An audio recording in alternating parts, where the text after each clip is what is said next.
Hello guys, welcome back to my channel. इस video में मैं आपको अनमोल भेंट वाला चैप्टर पढ़ाऊंगी। चलिए शुरू करते हैं। ये चैप्टर आपका रविंद्रनाथ टैगोर ने लिखा है। ठीक है, चलिए शुरू करते हैं। रामचरण 12 वर्ष की आयु से अपने मालिक का बच्चा खिलाने पर नौकर हुआ था। ये बच्चा बड़ा होकर सरकारी स्थान पर लग गया। रामचरण अब भी बच्चा खिलाता था। यह बच्चा उसकी गोद के पाले हुए अनुकूल बाबू का था। वर्षा ऋतु थी। कई दिन से मूसलाधार वर्षा हो रही थी। आज मौसम कुछ साफ हुआ था। शाम के समय बच्चे को उसकी सुंदर सी गाड़ी में बिठाकर रामचरण उसे पद्मा नदी के किनारे पर घुमाने ले आया। खेतों में पानी भरा हुआ था।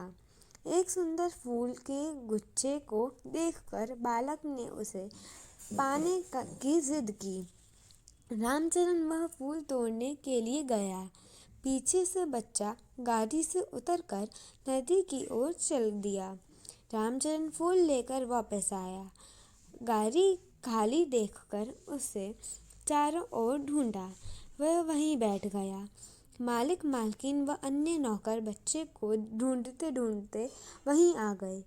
बालक के विषय में पूछे जाने पर वह बार बार कहता, मुझे नहीं मालूम। लोगों का विचार था कि उसे पद्मा नदी ने अपने आंचल में ले लिया है।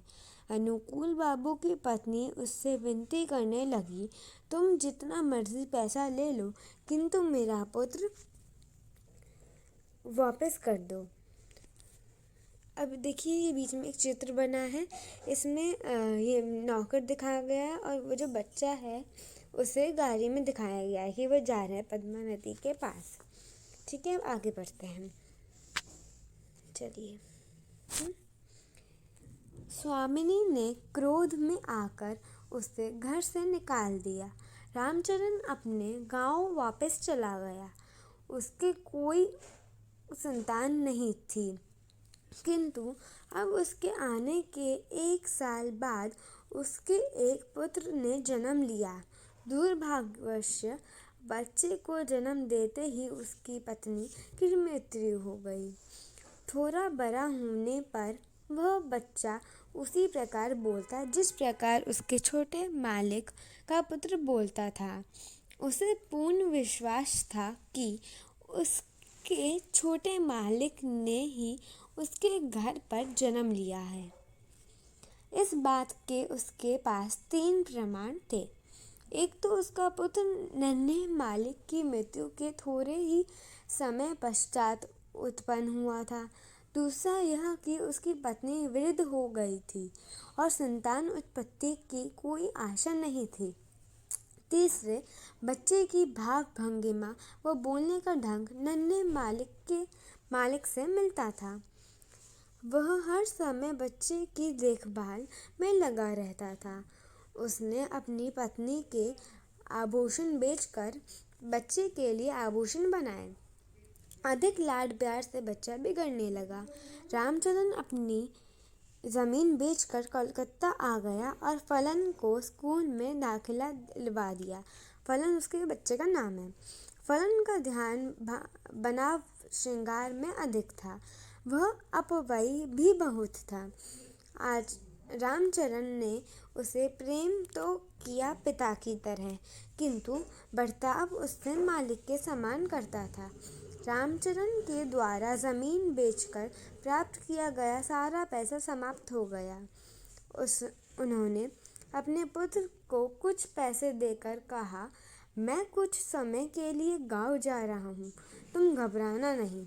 रामचरण सीधा उस स्थान पर पहुंचा जहां अनुकूल बाबू जज के ओहदे पर थे।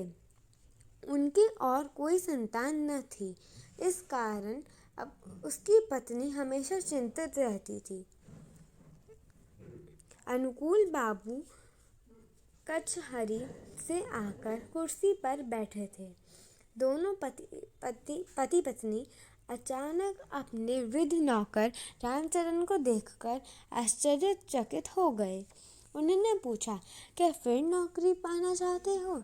रामचरण ने अनुकूल बाबू को संबोधित करते हुए कहा, सरकार, आपके पुत्र को पद्मा नदी ने नहीं बल्कि मैंने चुराया था। उसकी पत्नी एकदम बोल उठी, क्या मेरा बच्चा जिंदा है? क्या मेरा बच्चा जिंदा है? रामचरण ने कहा, आप संतोष रखें, आपका बच्चा इस वक्त भी मेरे पास है, मैं उसे परसों ले आऊँगा। दोनों पति पत्नी बेसब्री से रविवार का इंतजार करने लगे। रविवार का दिन था। जज साहब बेचैनी से अपने कमरे में रामचरण की प्रतीक्षा कर रहे थे। कभी इधर टहलते, कभी उधर टहलते। आखिर 10 बजे के करीब रामचरण ने फलन का हाथ पकड़े हुए कमरे में प्रवेश किया। अनुकूल बाबू की पत्नी ने दीवानों की भांति आगे बढ़कर फलन को गले से लगा लिया। फलन सुंदर था, कपड़े भी अच्छे थे।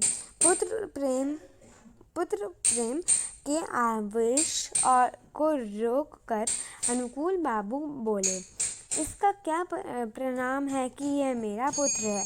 रामचरण ने कहा, इसका मैं क्या उत्तर दूं सरकार? इस बात का ज्ञान तो परमात्मा के सिवाय किसी को नहीं है। अनुकूल बाबू ने जब देखा कि उसकी पत्नी बच्चे को कलेजे से लगाए हुए है तो उन्होंने प्रणाम मांगने व्यर्थ समझा। उन्होंने रामचरण से कहा, अब तुम यहाँ नहीं रह सकते। रामचरण ने कहा, साहब, मुझे द्वार पर ही पड़ा रहने दीजिए। अब वहाँ ये पिक्चर बनी है कि वो कैसे होता है, ठीक है। अब हम आगे बढ़ते हैं, ठीक है। फलन को जब मालूम हुआ कि वह वास्तव में एक धनी का पुत्र है तो उसे रामचरण की इस चेष्टा पर क्रोध आया कि उसने इतने दिनों तक कष्ट में क्यों रखा। फिर रामचरण को देखकर उसे दया भी आ गई और उसने अनुकूल बाबू से कहा, पिताजी, इसको क्षमा कर दीजिए। यदि आप इसे नहीं रखना चाहते तो इसकी थोड़ी पेंशन बांध दीजिए। इतना सुनने के बाद रामचरण ने अंतिम बार अपने पुत्र को देखा और कोठी से बाहर निकल आया। अनुकूल बाबू ने उसके गांव कुछ रुपया भेजा, किंतु मनी ऑर्डर वापस आ गया क्योंकि गांव में इस नाम का कोई व्यक्ति नहीं था। अब यहाँ नीचे शब्दार्थ दिए। Thank you for watching my video. अगर आपको अच्छा लगा please like, share, comment and subscribe my channel.